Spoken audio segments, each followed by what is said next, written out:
Okay, Williamson, remember to edit the beginning of the podcast this week.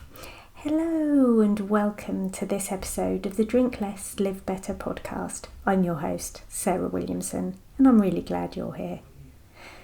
Are we living too fast? How quickly do we move through our days? How quickly do we expect ourselves to learn things, achieve things, make decisions, respond to messages, and somehow keep up with everything that modern life places in front of us? Speed has become almost synonymous with progress. We admire efficiency, we celebrate productivity, we're surrounded by technology designed to save us time, and yet so many of us seem to have so very little of it. And I wonder what happens when speed becomes the default setting in our lives. I'll tell you what happens actually. Things like this. Did you listen to the podcast last week? Did you notice my blooper at the beginning? I completely forgot to edit the first part of the pod.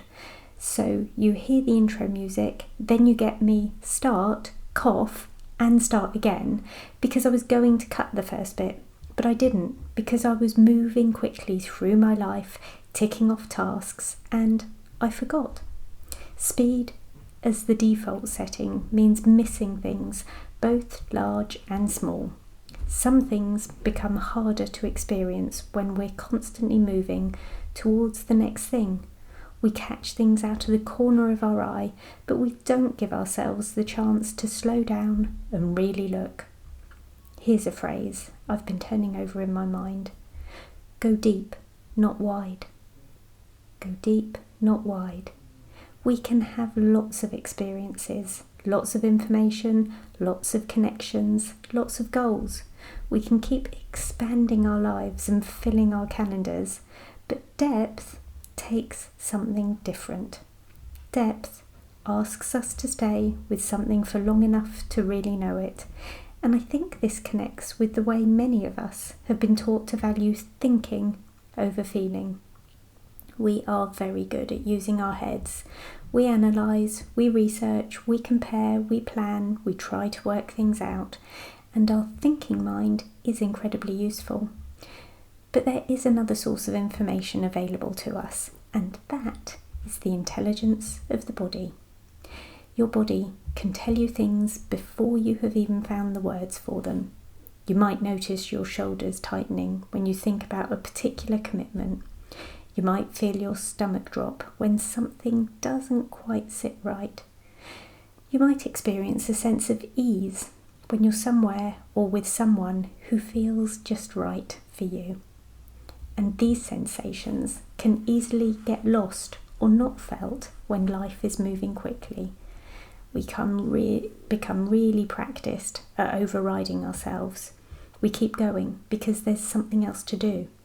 And if you've heard me say this once, you've heard it many times. We are human beings, not human doings. We have a head intelligence that helps us to navigate the world of doing. It helps us to organise, solve problems and make things happen. And then there's body intelligence, which belongs more to the world of being.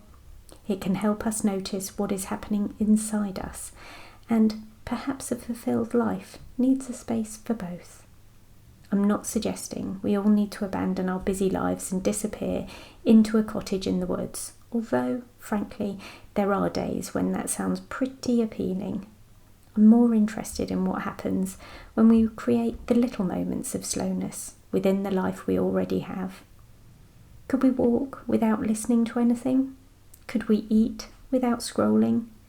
Could we sit somewhere for 5 minutes without trying to make those 5 minutes productive?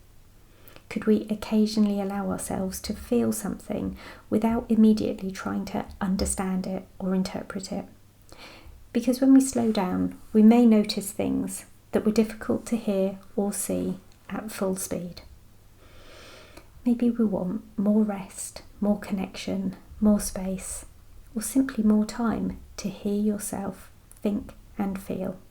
I wonder what would happen if we became a little less interested in how quickly we can get somewhere and a little more interested in whether we actually like the life we're travelling through. and being alive is something we get to experience, not simply something we have to get done, completed, ticked. Do I sound like I'm talking to you? Good. I'm actually talking to me again. We tend to teach what we most need to know. Thank you for being here with me today. You can find me online at drinklesslivebetter.com, where you'll find lots of supportive resources. You can check out today's podcast show notes for a link to a hidden episode that will help with 5 p.m. cravings and details about my one-to-one life coaching and sober coaching programs. And P.S.